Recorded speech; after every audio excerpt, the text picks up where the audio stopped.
Well, I'd like to thank you all for inviting me here, and I hope if you find that I'm too loud or not loud enough or something like that, if you just sort of raise your hand and yell at me. I'm very pleased to have a room where everyone can have an aisle or bulkhead seat. I also want you to all admire the fact I brought this jacket. If you're giving a keynote, you should have a jacket. But I'd forgotten about humidity in Toronto, and this has some linen in it. So the moment we flew into Ontario, I could hear it in my bag crinkling.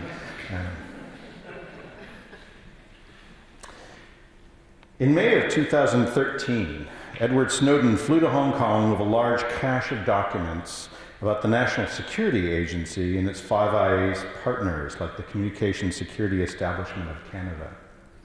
He shared these materials with news organizations like The Guardian, who have since been carefully and regularly publishing stories based on these documents, stories that reveal something of the extent and sophistication of the analytical infrastructure developed by our governments with industry help. For example, just in the last couple of days, the story has been broken by the New York Times and ProPublica about how AT&T has been highly cooperative with the NSA. To quote one of the New York Times articles, AT&T has given the NSA access through several methods covered under different legal rules to billions of emails as they float across its domestic networks. It provided technical assistance in carrying out a secret court order permitting the wiretapping of all internet communications at the United Nations headquarters, a customer of AT&T. And I suspect it may not be a customer for much longer. This slide that you're seeing here is from one of the decks that you can download from the ProPublica website, and it's titled Special Source Operations Corporate Partner Access. And what you actually see here is, as the title of the slide says, Stormbrew at a glance. Stormbrew is one of the many programs run by the NSA. This particular one taps into the major telecommunications cables that come into the United States, but often are carrying traffic that is neither from nor to the United States. They're able to actually listen in and snarf up, and snarf is a technical term, large amounts of everybody's stuff without even, just by working with the American companies that control a lot of the infrastructure. One set of documents revealed the existence of PRISM and Boundless Informant, data analysis tools that let analysts search the metadata and even full text of messages. Analytics on a massive scale is happening, and analytical tools are being developed both by governments and by corporations to handle recently unimaginable amounts of data. They are spending millions, if not billions of dollars, developing infrastructure for gathering and interpreting what we have to say. And if you think that Canada is some innocent babe who is not involved, I should remind you of the CSIC slides, first revealed by the Brazilian TV show Fantástico, and then the Globe and Mail in November of 2013. These slides revealed that the Canadian security establishment was, at least for the purposes of a case study, spying on the Brazilian Ministry of Mines and Energy. Not exactly the sort of counterterrorism case that justifies the massive spending on signals intelligence infrastructure. Needless to say, the scale of the infrastructure, how it's being used, raises all sorts of political, social, and ethical issues that force us to confront how we balance privacy and security. But this talk is not actually about those issues.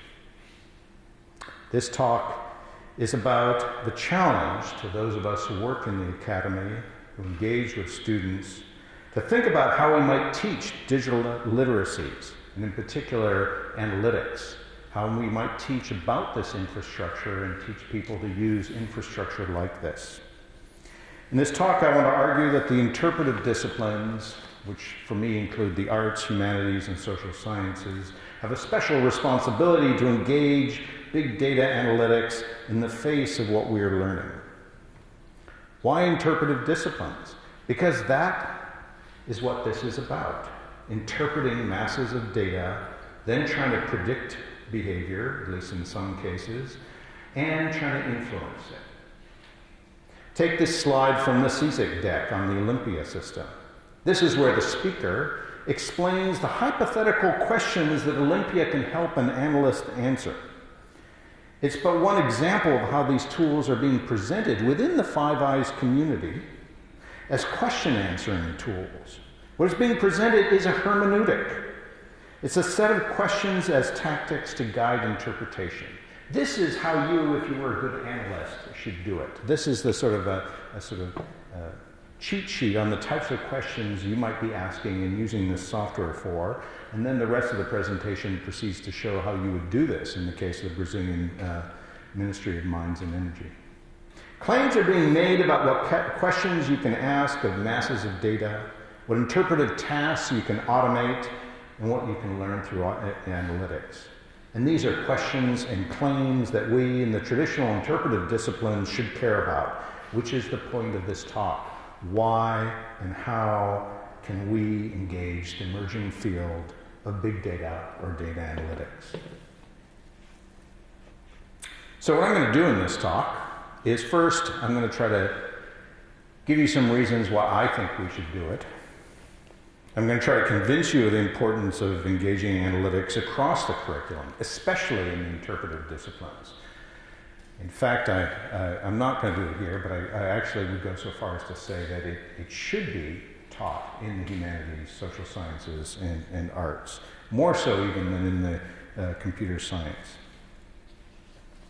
Then I'm going to try to very briefly outline the competencies that I think we should be teaching. I'm not going to spend a lot of time on this, but I'll give you one slide on that. And then I'm going to spend a lot of time showing various projects and talking about ways in which I've engaged with students on these issues. If you will, this paper has this sort of, problem, a little bit of philosophy in the middle, solution sort of structure. Though one of the things that strikes me, having listened to a great series of talks and interventions today, is that this talk is probably going to be a sort of set of footnotes to what was said before. That's sort of what happens to you when you're at the end of the day, is everybody steals your thunder. I'm going to end, however, on a bummer note, because we've got dinner and reception afterwards. So I need to bring it down so that then some wine can take you back up. So why do we want to teach analytics? The first reason is because big data and because there's demand for big data and analytics. The Next Web, or TNW, in a recent online article, reports that the number of big data jobs will grow by 4.4 million globally, and that there's a shortage of trained data scientists, and that what is needed is, quote, a rare combination of statistical knowledge, programming chops, and storytelling expertise. What they need is this sort of interdisciplinary unicorn, because very few of these people exist, this sort of interdisciplinary expertise that crosses the interpretive disciplines and some of the, what sometimes get called the data sciences. They go on to outline what higher education should be teaching, namely, teaching data science from multiple perspectives, including storytelling, which I think is their catch-all phrase for everything from journalism to the arts. But they do mention the design perspectives. Secondly, they think that the teaching should include teaching the greater context, which includes the legal, privacy, and ethical issues. As other people have talked about, we need to bake the privacy issues right into the curriculum and into the tools. Finally, they talk about the need to teach students to be comfortable with risk and ambiguity. Because when you're working in the sort of the real world of data analytics, you never have enough information to be sure. You don't have the certainty of science. Instead, you're working in teams, trying to tell stories and trying to develop services based on those stories that you can deploy effectively. And here you see down in the bottom there, you see a sort of a pie chart of where the jobs are. And you see the sort of analytical jobs down there in the corner. There's obviously some for Hadoop. Hadoop is the technology Google designed for big data, statistics, and other stuff. The second reason, and this is the one that I'm going to spend a fair amount of time on, is because I think big data and analytics change our interpretive practices. They force us to change how we teach what we used to think of as hermeneutics. So I'm going to wander a little bit off topic, and in particular I'm going to talk a bit about big data. I didn't want this to be talking about big data, but you sort of have to wander into that jungle, humid Toronto backwater, no matter what you're doing. The business and IT sector have latched on to a set of V's to describe big data. The original formulation may have only contained 3 V's, volume, velocity, and variety, but several variants also exist, including veracity and value.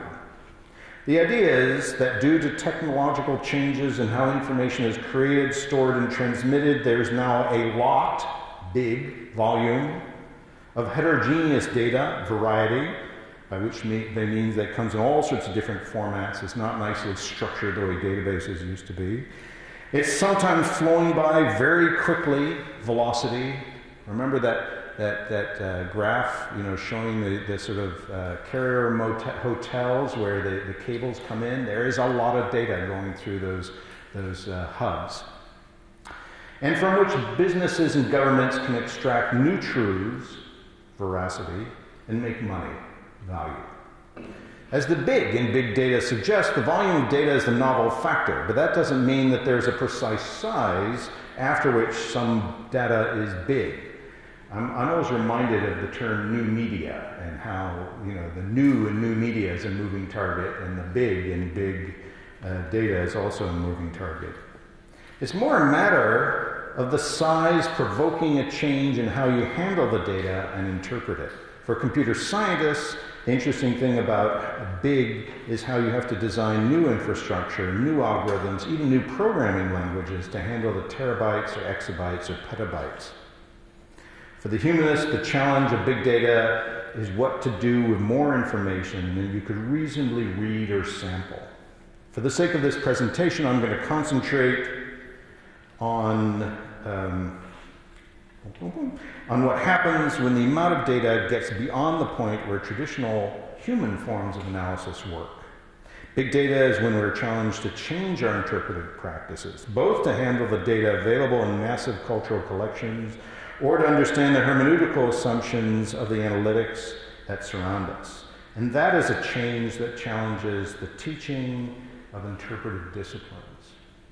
It challenges us in 2 ways, because, as is always the case, we can't simply ditch the old ways for the new ways. We have to find a way of teaching both the new and the old, along with the 900 other things that we're supposed to teach, and find a way to connect them. This is not, the big data, is not a new problem. I'm tempted to go back to Plato's Phaedrus, where we have the story of the invention of writing, which is, after all, a story about too much information. As Clay Shirky says, anytime a journalist is at loss for an article to write, he goes to his editor and says, there's too much information, and I'm going to write a story about some technology that will solve it. And I think we can all think of the sort of history of information technology as a bunch of people justifying the grants they got or the patronage they got based on using this idea that there's too much. But there's also, in the digital humanities, there's a more recent history of actually explicitly talking about this. For example, Etienne Brunet in the 80s was writing about the Grand Corpus of Frantext, which was a massive, large, ambitious French project that tried to digitize everything that they thought was of value in French literature. Now, to us, the amount that they were digitizing seems trivial, but in the 60s, it was a big project, and they conceived of it as grand, and they wrote papers about how to use statistics to deal with that. More recently, Franco Moretti has discussed the issue of big data in graphs, maps, and trees. And Moretti coined the term that is sort of caught on, distant reading, to distinguish what he is doing from close reading, which is presumably what I did through graduate school here in Toronto. Though I think I sort of sweated in the humidity and fell asleep in the Carols and Robarts. Any of you have a Carol and Robarts? They designed the air system to put you to sleep so that you would never finish your PhD. Anyway, he distinguished this in order to suggest metaphorically that with lots of data, you have to step back a distance to get a view of the whole. When the quantity of data is too big to humanly read, you need different practices to understand the whole. And that change in practices also changes what you interpret and how you interpret it. Insofar as a theory is a view of the whole, theorem, with big data, you need a different type of theoretical gaze, not just a scaled-up one. Some would suggest that it isn't theory at all. When you let the data drive the science, when massive amounts of data allow correlations to replace causation, and correlations to be computed without prior hypotheses or theoretical models, you have a different type of science. And there's a sort of cover story to Wired in 2008 that made this claim and has been argued about. Moretti doesn't just suggest that we need to develop new supplementary forms of reading. In an essay titled The End of the Beginning, a reply to Christopher Prendergast, he goes on to assert that we have more than enough literary interpretation and it's time to stop interpreting and start explaining. And here's where I part ways with Moretti and side with Liberace, who famously said, "Too much of a good thing is wonderful." And while there may be too much interpretation, it's a good, it's an intimate good. It's something that I think defines us as human, at least in this age. And therefore, it's not something we stop, even if there is too much of it. Big data is more than just a change brought on by volume, but also a change in practices brought on by the possibility of completeness. What do I mean by that? When you have all the available data about something rather than samples or subsets, you can ask different types of questions and you're promised a different level of certainty.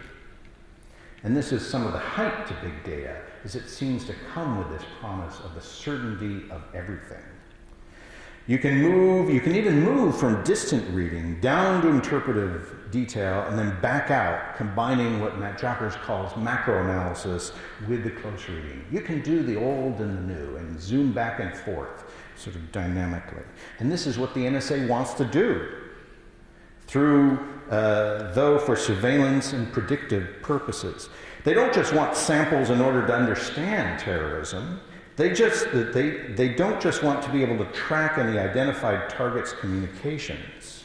And by that I mean, I'm using the word target the way they use it, where through some other process you've decided, oh, I want to spy on the people in the UN building over there, so now they're targeted.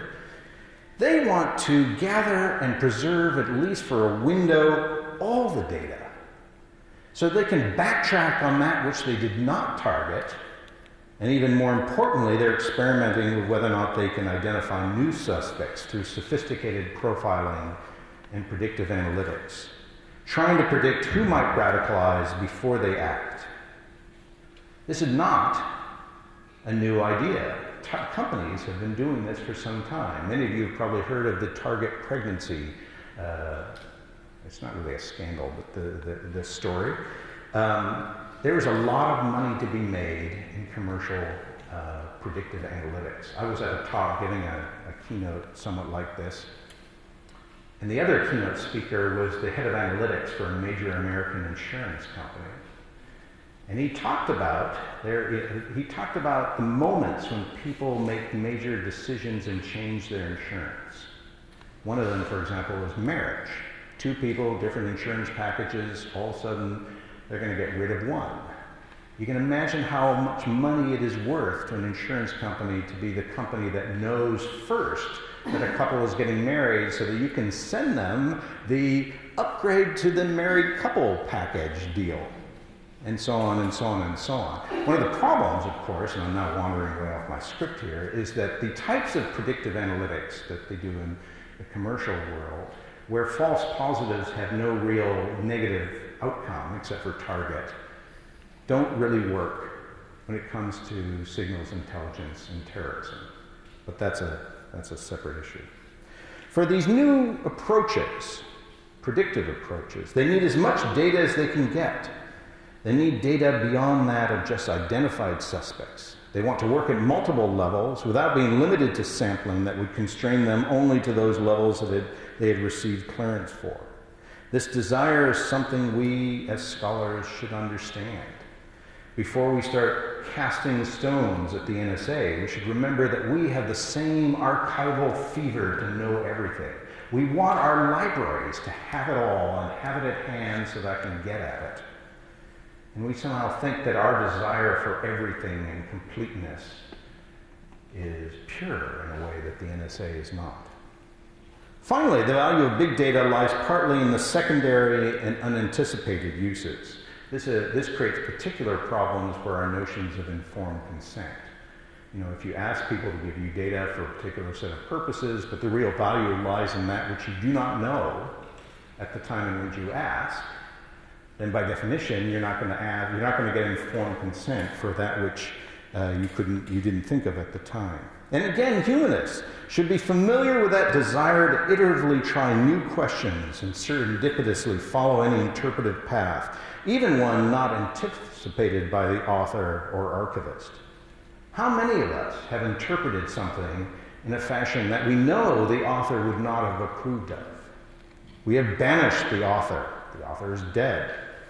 And we pillage the record in search of new interpretations. We call it original scholarship.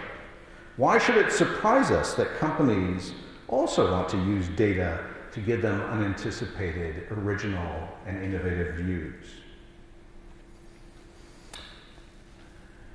The third reason, so that was a very long one tied to what we do in the humanities. The third reason why I think we want to engage big data and analytics is because code has become a form of control. We could have a very interesting conversation about, postmodern societies and, the shift from democratic societies where control happens through voting to other types of control that are happening. We could talk about cybernetics. But even if you're not paranoid about this, there's still all sorts of ways in which the information that you get is controlled by your activities that are being monitored. I think the opening keynote talked about a lot of the ways in which we voluntarily monitor ourselves, and we share that. When you get a Fitbit, I could be wrong because I don't carry a Fitbit, but I believe the data, you don't actually own the data. It's up there, and then you sort of get it back from them and license it back for the purposes of losing weight or telling people that you walked farther than they did. But they're also monetizing it. When you have a Gmail account, what are they doing to your email? How are they mining it? I recently read an article that suggested that your Facebook account is worth $300. That's probably an excessively generous estimate, especially about my Facebook account, which is non-existent. So it might be less, but it is still worth a lot of money. They give you these services for free. You leave all sorts of information voluntarily on these things, and then they use that to sell aggregated data with which people can try to predict your behavior and control you in various ways. The last reason, which in many ways subsumes the other ones, for which I think we need to engage big data and analytics, is because these are now literacies that are crucial to democratic participation. Just as I would have said 10, 20 years ago that you have to understand polling and how different forms of polling and sampling are used for policy reasons and so on like that, now we have to accept the fact that governments are managing us through big data and analytics. And we need to understand it in order to be part of the polis. So, on that sort of note, what do I think are the competencies? If you agree with me that this is something that we need to engage, and engage now, and engage across the curriculum, what are some of the competencies that we might teach? And this list will probably look suspiciously like what is taught in a lot of digital humanities curricula, and that's not a coincidence. So obviously, I believe that we need to, in some ways, I should preface this by saying that I think we need to not just teach students that something is happening, we need to teach them to do it themselves. Because only through doing it can they understand both the opportunities and limitations. And therefore, we need to teach them to analyze structured and unstructured data. We need to teach them how to analyze text, of which, still the major part of the interesting stuff that people analyze is in textual form, whether it's Twitter or so on. We need to give them the basics of the statistics so they can understand what they're doing and what the different techniques do. We need to teach them about visualization and different ways of representing large amounts of data so that you can draw inferences accurately and know when your inferences might be inaccurate. And of course, I'm borrowing that term from the article I mentioned before. We need to teach them to tell stories about, drawn from the inferences, from these visualizations, from these analytic practices.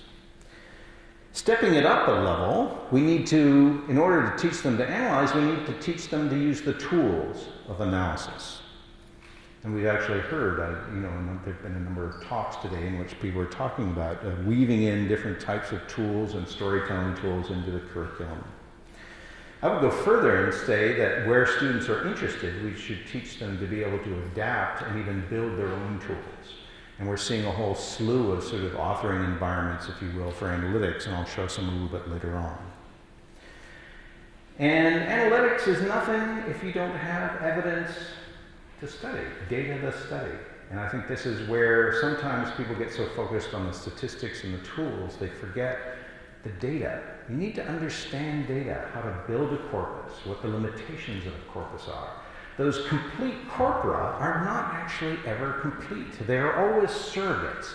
They are surveillance doubles, or virtual bodies, if you will. And you can see this clearly when you visualize information, because you're not actually visualizing the phenomena itself. You are visualizing a data that has been extracted through some process and stands in as a double for the phenomenon itself. And to my mind, it's when you actually work with data, when you create a corpus, whether it's encoding something in the text encoding initiative or JSON or CSV or whatever, that's when you begin to understand the relationship between context and analytics, and why analytics, at the end of the day, is not a science, it's interpretation, always done with an understanding of the context.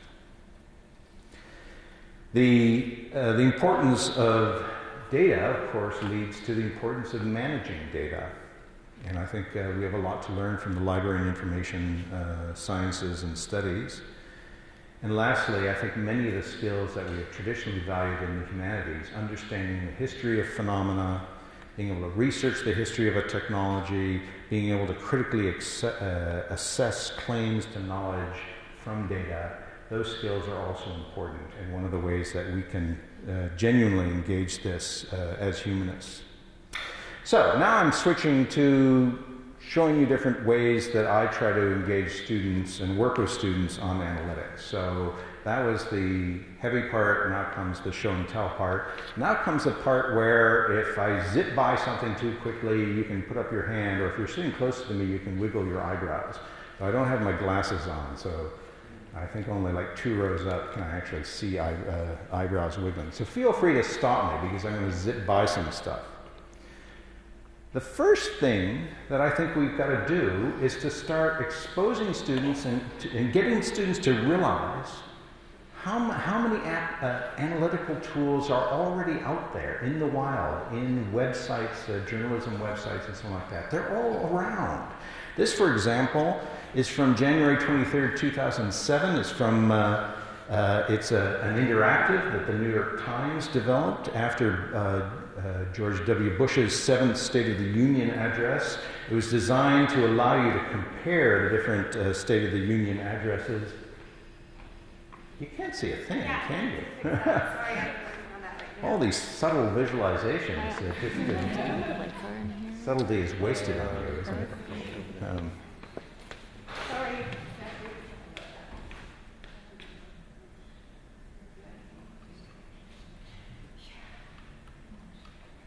I'm going to let you play with it. So now I'm going to give you the interpretive dance version of that graph. Essentially what you see in the center, under each column, is a sort of rich prospect view of each speech. And if you search for a particular word, you see little red dots where it appears in the speech. And then over here, you can see words over the different years, and you can see how certain words become more or less important in different State of the Union addresses. And then at the bottom, you can actually see some of the full text if you're scrolling around. The last time I checked, this interactive was still up there. This was one of the first of some absolutely beautiful ones that the New York Times was producing. But now, anytime there's an election, even here in Canada, where our elections don't take 4 years, anytime there's an election, you get all sorts of cool interactives on different websites where you can explore, where the voting patterns and positions and so on and so on and so on. So that's the first thing. That's the first thing that I often try to do with students is get them to find the interactive analytics and visualizations that are around them and to think about them and to critique them. One type of analytic that I ask them to look at is the types of analytics that are being used to manage them in education. And in a project I'm involved in right now, we're building an environment that gamifies writing for introductory writing courses. It's called GRIT, or the game of writing. And to sort of give you the short story, students do, it's a sort of flipped classroom idea. So the classroom can be used for much more conversational interactions. And then what's happening online is that students are going through different writing assignments. They're commenting on each other's stuff. And we have hooked into GRIT a whole series of analytics. So you can see you can see over in the side there, you can see a word cloud. So students can get analytics on their writing, the sorts of analytics that often get bandied around. And then, yes? Oh, come on up. Would you know, Jason, during the project, I'm sure it'll add to your presentation to have the slides visible, so.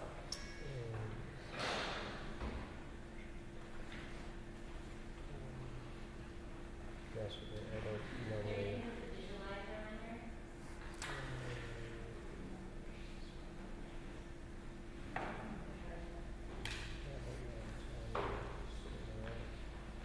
You'll have to call one of you guys. I did. He's going to be here in about 5 minutes. So sorry about that. It's okay. It's okay. Okay. I will lull everyone to sleep and then I'll get down to that. I know these microphones, I can just sort of purr. Anyway, so we've actually, the sort of research hypothesis behind this gamification of writing environment is that gamification is a form of analytics. You're measuring things about student behavior and then returning it to them in various forms. For example, we don't have this working now, but in the next version we have a whole avatar builder where you can unlock different sort of features. If you're the first person to submit something, then you get the sort of sunglasses, the heart-shaped sunglasses or something like that. What is it? It's still analytics. It's analyzing some behavior, and then it's giving you different ways to represent that on the screen. I don't want to oversell this. In fact, one of the things we're trying to do is to draw attention to all the different ways that students could actually analyze their own behavior. And this is, of course, what people do with Fitbits and so on like that. But we're trying to do it in a playful fashion. You have to remember that I was, in the early 80s, a middle school and junior high teacher. I was a teacher at the time in which the most advanced gamification technology we had was scratch and sniff stickers.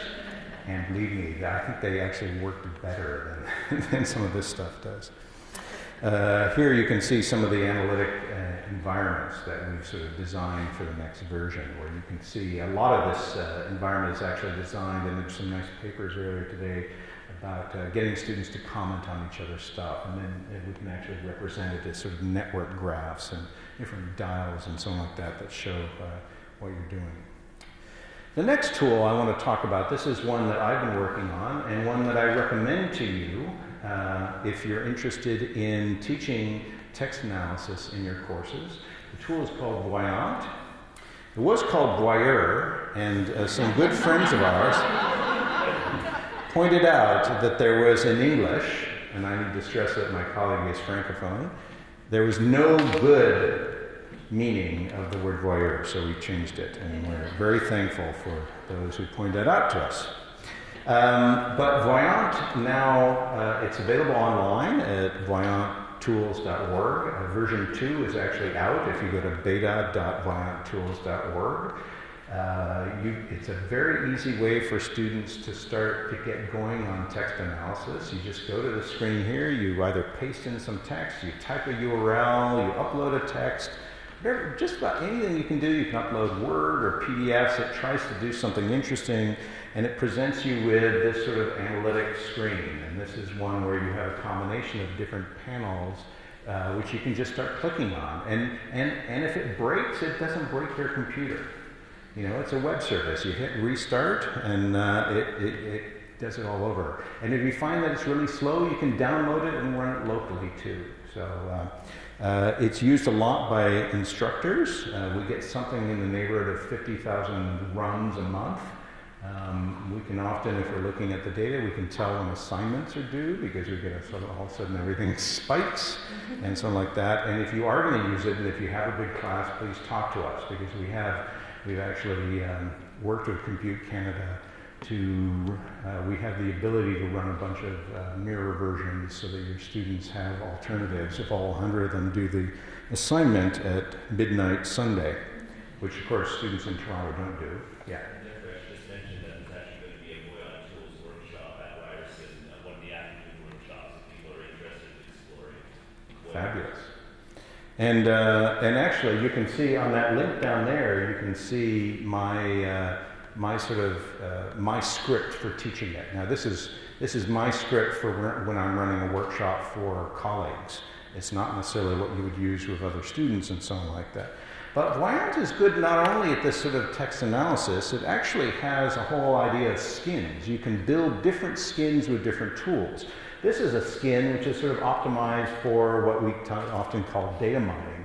On the left-hand side is a two-dimensional scatter plot that shows the results of a technique called correspondence analysis, which is one that I find, and it's not just me, there's a history of people using this in the digital humanities.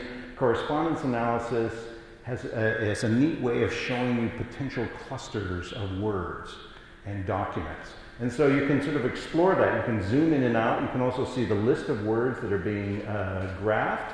And then you can double check what you think you're seeing by clicking on words and seeing them graphed across. In this case, we're looking at 20 years of the humanist discussion list, so you can sort of see it diachronically. And then you can always go to keyword and context and burrow right down and confirm some intuition or some inference that you have.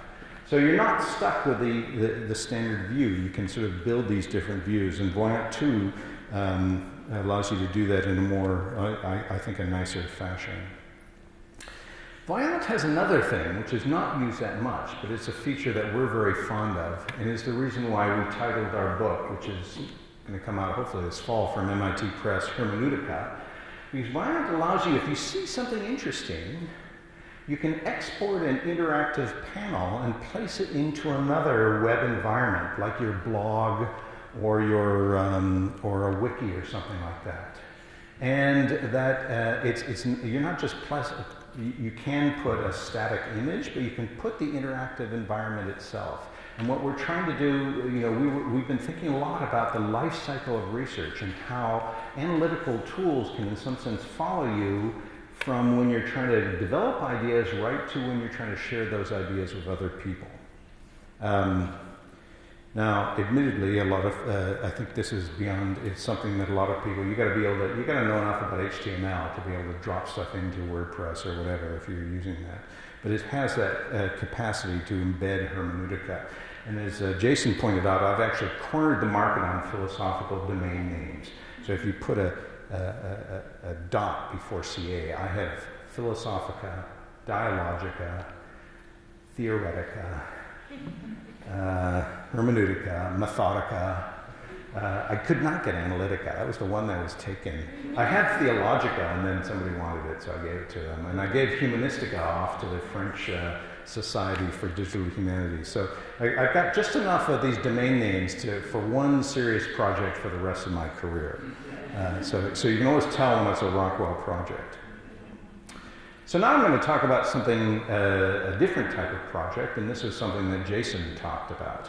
What you're seeing here is my handout from last year's intensity experience. The intensity experience at the University of Alberta is our orientation experience for our incoming MAs in humanities computing. We cancel the first week of classes, and then we give the students, we bring them all together, we form them into teams, and then we give them unreasonable projects to do in a day. So I meet them at 9 o'clock in the morning, I don't teach them a thing, and I say, okay, we're getting together at 4, and I want you to figure out what text analysis is, and here's some resources. And then at 4, they get together, and they talk about what they've learned and haven't learned. The thinking behind this is there's a number of reasons why we do this. It's partly a way of trying to shift their perception about what doing digital humanities is, from a sort of the old view of what humanity is. You read a bunch, usually at the last moment, you stay up all night, you write a paper, and that's the humanities. And what we're trying to get them to think of is, no, digital humanities is you do it in teams, it's project-based, you're spending a lot of time trying to articulate questions, you're then trying to find the right tools and something like that. So we give them this sort of experience over and over again for 4 or 5 days. It also, of course, is an orientation to the professors that are involved in the program. So Sean Googlos gives them something around game studies, I do text analysis, Harvey does something around programming and so on like that. Geolocative and things, and Mo will do. So they also sort of get a breadth. And one of the most important things with graduate students and faculty is we try to show them that it's okay to not know and to fail. Do you guys remember, I mean, some of you were in graduate school, but I remember graduate school in philosophy at the University of Toronto was a series of unbelievably boring seminars where those of us who knew nothing were trying to pretend we knew something. We tried to never make a mistake, never say something stupid. None of us were learning from the example of Socrates, who said stupid things all the time. And so we're trying to help students to sort of get the experience of just, get your feet dirty, get your hands dirty, try it out, tell us what you found, get help, ask people. So that's the intensity experience. Last year, one of the teams of students came up with this really cool idea. For the second thing around build a corpus, they said, well, what if, and the question is sort of what is the difference between humanities computing and digital humanities? What if we went to the Wikipedia and we grabbed the article for the digital humanities, one version of it a year since it was first written, that would give us a diachronic corpus. And then we could throw that at Voyant. And I thought that was such a cool idea that when I got together with the research students that I work with, we decided to build it. And in fact, we build this thing, it's called the Whisker, or Wiki Scraper. And what it is you give it the name of the article, or you give it the URL. You tell it how often you want it to grab a version. There's some other parameters. And so and then it goes away. It's not particularly efficient. This was written by a bunch of MA students, and it's mostly written in JavaScript, so it's running locally. You can even save the website to your local hard drive, and then in fact you have the tool right there. It grinds away, and eventually it produces, if you set the thing up right, it produces an XML file, which you can load into Voyant.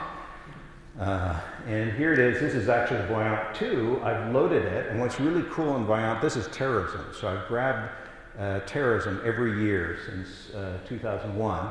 And if Voyant is actually XML sensitive, so if you've got an XML file, if the XML file has things like date stamps, you can get diachronic graphs, and it can dice up that file. And then what you can do is start looking for words that have an interesting skew, or where the relative frequency changes dramatically, because that's often a sign that the Wikipedia article has been edited dramatically.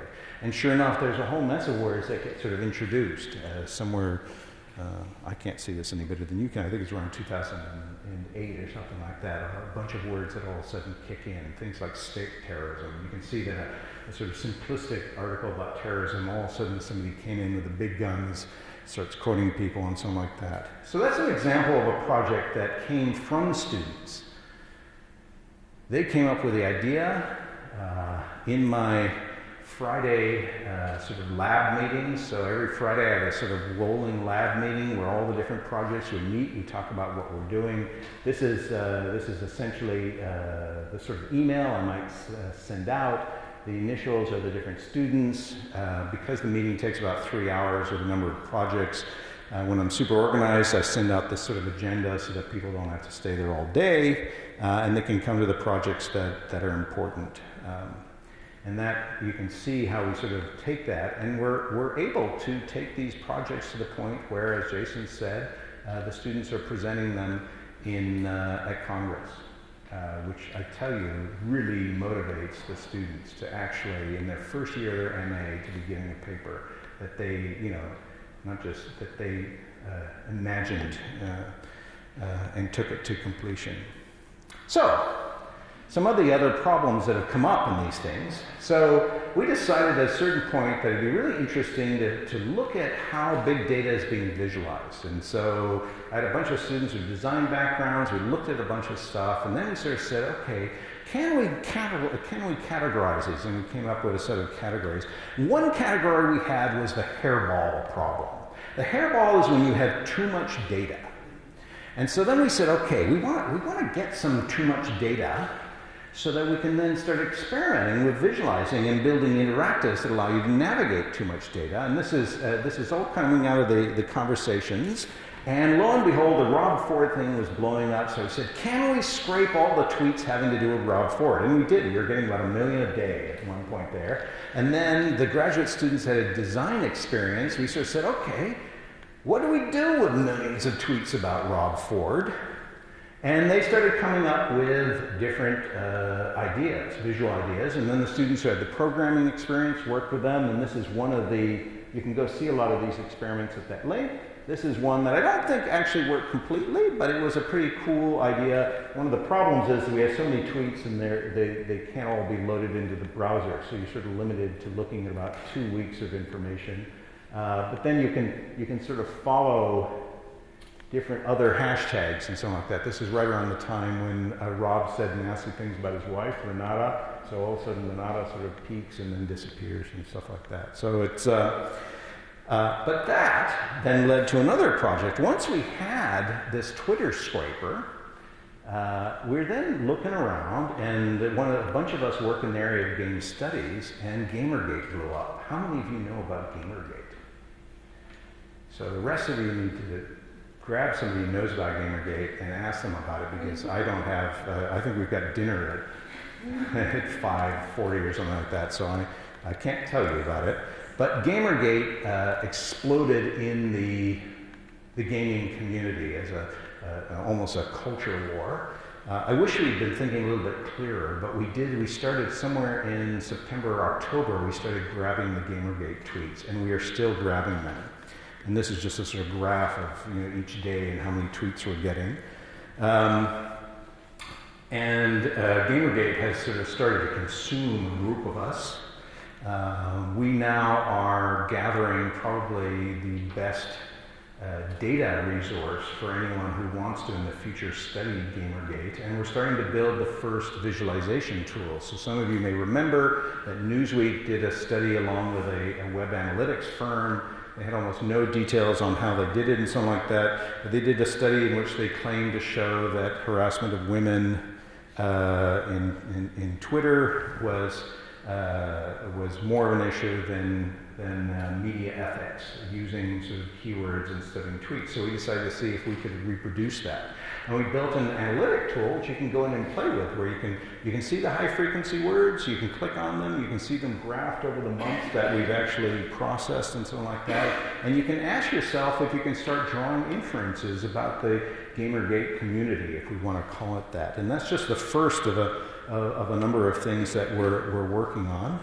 We gave our first paper this summer at Congress, We managed to avoid being discovered by Gamergate in the sense that they have not yet doxed me, but my days are numbered. This is what I think is one of the most useful things. We're working with the library to build a trusted repository. So this is the Gamergate data. We ended up having a number of discussions about the ethics. Those of you who know Gamergate know that the Gamergate community believes the issue is ethics. So that puts some responsibility on us to ask, what are the ethics of putting this data up? And in fact, we do not put up all the raw tweets. We put essentially aggregated and anonymized data, and we have a 5-page document describing our position on the ethics of sharing Twitter data. And you're welcome to download it. Unfortunately, one of the few things that you can download to Abria data is the high-frequency links. And some Gamergate people downloaded that, went through the links, discovered that very few of them were essentially campaign pages on how to harass women, and said, see, the data proves that we're right, which is not the conclusion we've drawn from it, but when our article comes out, that'll get on our case. This is another really neat visualization tool. This one started as a graphic design from one of the people with an art background. We then were sketching this together. It's a really neat collaborative and creative practice when you have people with both arts and programming background. We've now built this and it works, and we're now scaling it up to work with a Hathi Trust. Can we build something that allows you to see 5 million books and to navigate that in some meaningful way? So stay tuned on that. Back to the CSIC slides. Remember, what I'm trying to do is to just throw out a lot of ideas about how we can teach big data. And so far, these have been ideas about analytics and developing analytical tools and something like that. But I think one of the things we also want to do, and something I do in certain classes, is I try to get students to start reading these slides. Start reading software and the paraphernalia around software. And it's very interesting. You would think that humanities students know how to read documents. But PowerPoint, despite the fact that it's probably more used as a document format in business than actual textual documents, we don't, myself included, have a lot of experience in interpreting PowerPoint. Because when you're interpreting a PowerPoint slide, you're asking, who are they addressing? When were they addressing? What was the context? Why, for example, is a Canadian saying, and they said to the Titans, remember, they're standing up at, I think it's 2010, Five Eyes, sort of joint, there's Americans and English and Australians there, and this is what they're saying. Watch out, Olympians in the house. What's the rhetorical context? Now, to my mind, that is a question that we as humanists can ask, much better, if you will, than the data scientists who went to town on these slides. I showed the slides that sort of describe the hermeneutic, the heuristic, if you want. But how do you interpret the traces of software? We don't have the Olympia system. This is one of the slides of what the Olympia system looks like. And we have it in sufficient detail that you can actually disambiguate a lot of the information, not the stuff that's been blanked out. How do we teach our students to read software and to ask what it does? And one of the neat things about the Olympia software is it's designed so that if you have an analytic process, you actually have a visual programming environment. And we have enough slides that we can begin to read what did they think they needed to automate, and why did they need to automate it? My working hypothesis is that many of the analysts they were hiring, given that these were enormous systems, which if you entered the wrong search strategy would tie all sorts of computing up in knots, they needed the professional analysts, the ones who knew how the system worked, were trying to build automated things that would prevent the newbies from causing trouble with these large-scale systems. And the other thing that's very interesting about the Canadian system is it's a meta system. It actually ties into systems that the NSA and the GCHQ developed. It calls other systems. So, to sort of try to summarize that, I always show this picture here because something that I think a lot of humanists don't do much is to think about how artifacts can theorize, can convey information. And I show this because this painting, so that painting in the middle is an orrery. And this is a painting from 1768 by Joseph Wright of Derby titled Philosopher Giving a Lecture on the Orrery. And if you look at it, you find that the philosopher who's in the center there, nobody's paying attention to him. They're paying attention to the tool, and in true Enlightenment form, where's the light coming from? It's not coming from the philosopher, it's coming from the orrery. The children are fascinated by it. The journalist is sort of writing notes, if you will. We have forgotten that there's a whole history of demonstration devices, of artifacts designed not simply to be used, but to convey knowledge about analytics, if you will, or to convey theories. In this case, convey a theory about how the solar system works. And I go on to sort of work with them to sort of think about this type of tools, the instruments and the scientific tools, which are not simply something you use, as Heidegger says, ready to hand, but the ones that are present, that you have to stop and think about. And of course, the moment we start asking about this software and how to read it, we have to ask about how to preserve it. This is not unlike the question that's being asked, and I've got, you can't see it very well, but this great book by James Newman, Best Before, about how are we going to preserve all the games? How are we going to preserve the software? How are we going to preserve our knowledge, these analytical tools? And these are questions that I think we have to struggle with, and the students, especially a subset of our students, are joint MA, MLS students, so we have some very good conversations about that. And of course, here in Toronto, you guys are doing, Ryerson is involved in the Snowden Surveillance Archive. You guys are actually ahead of the ball. I think you just hired Jim Turk, who used to be with COUT, has been brought on as a Ryerson research chair, and he's teamed up with Andrew Clement in the Faculty of Information Studies.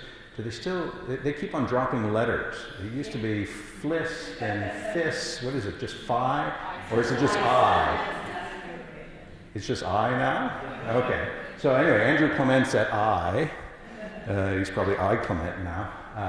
Though I want to say, one of the interesting things about this archive, I've gone in and checked the versions that they have of the CSIC slides. They have lower resolution versions than what I have. In addition, they don't have everything.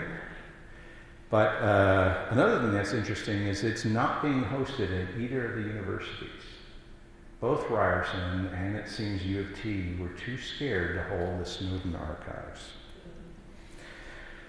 And I think I'm sort of running out of time now. I will point you all to, if you're interested in what text analysis tools are out there, you can go to Tapor with the text mining novel. We're actually going to start entering not just historic tools, but code as tools. You can find all sorts of stuff. I'd love it if you had students and you want them to go in and review tools and so on like that. And we're now hooking Tapor up with Methodica, which is a place where we're going to start entering recipes.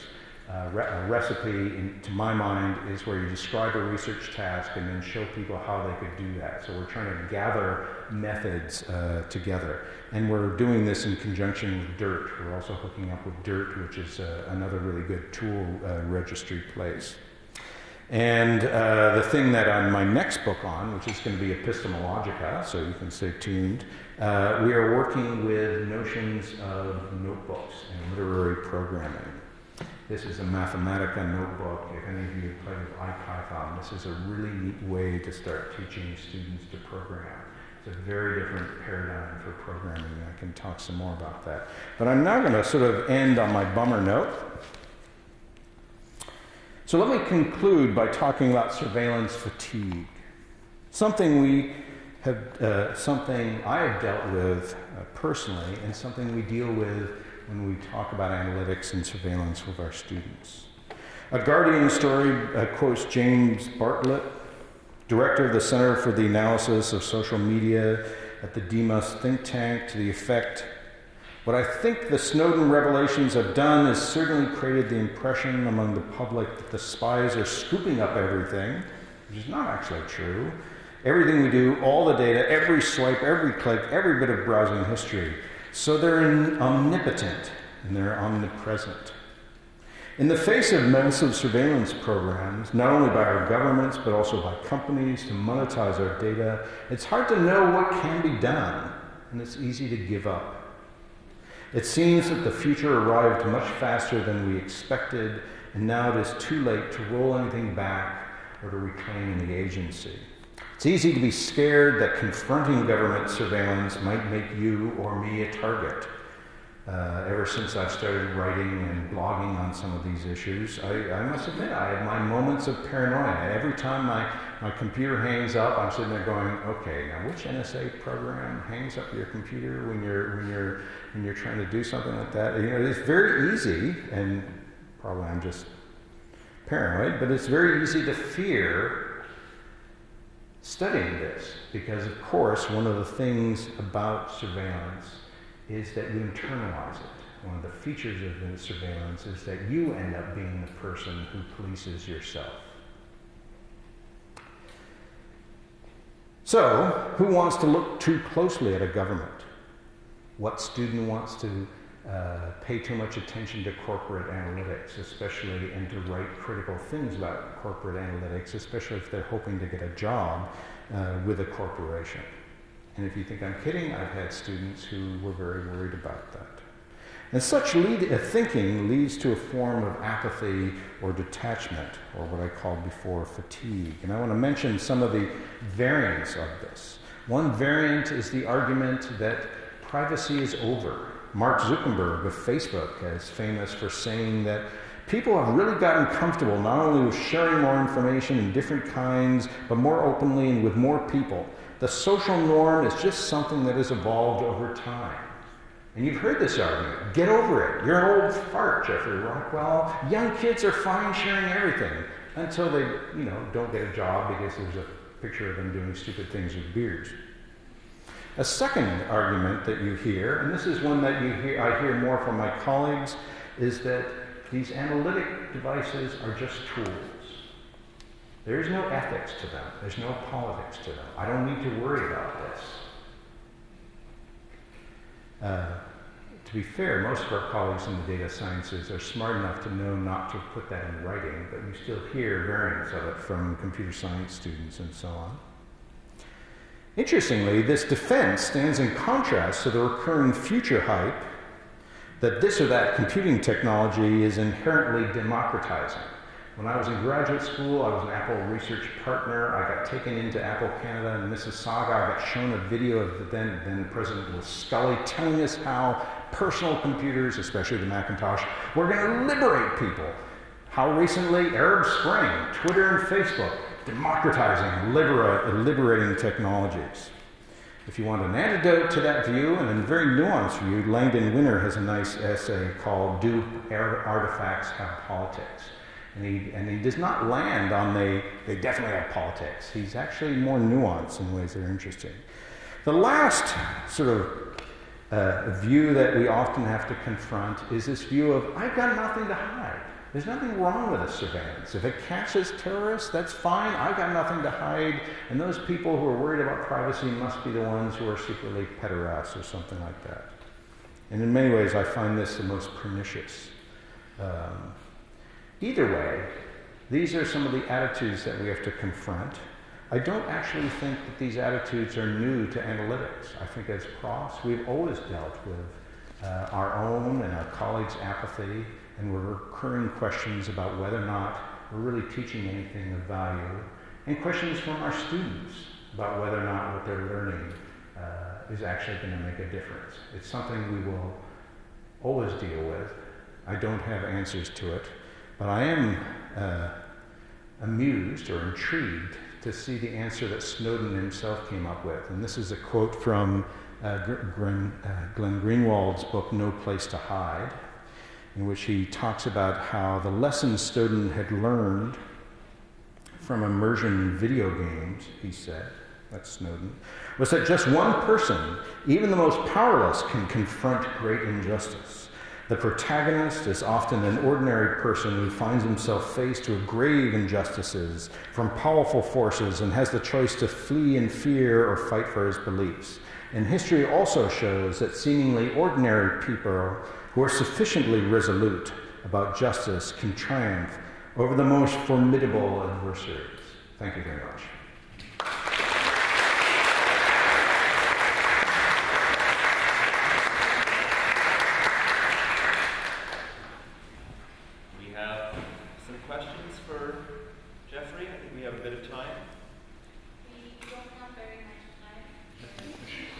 At least one question?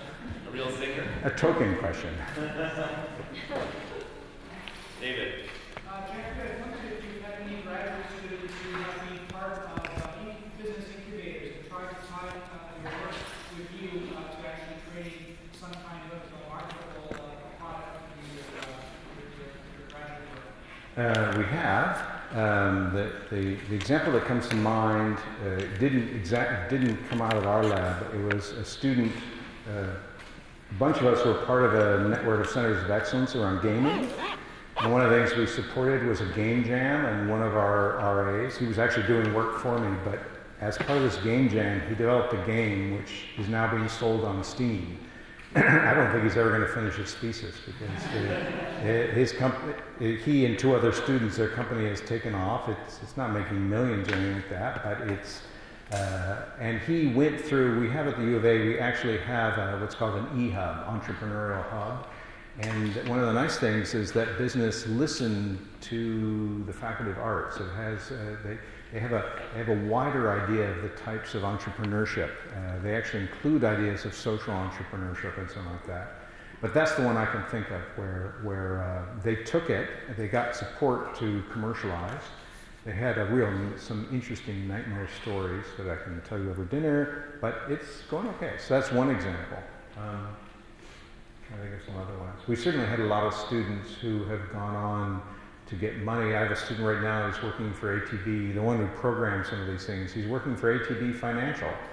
You know, he does not want to end up working for banks, but they're big consumers. He's got a math background, an MA in humanities computing. He can program in about 9 different languages, and he's just a crackerjack.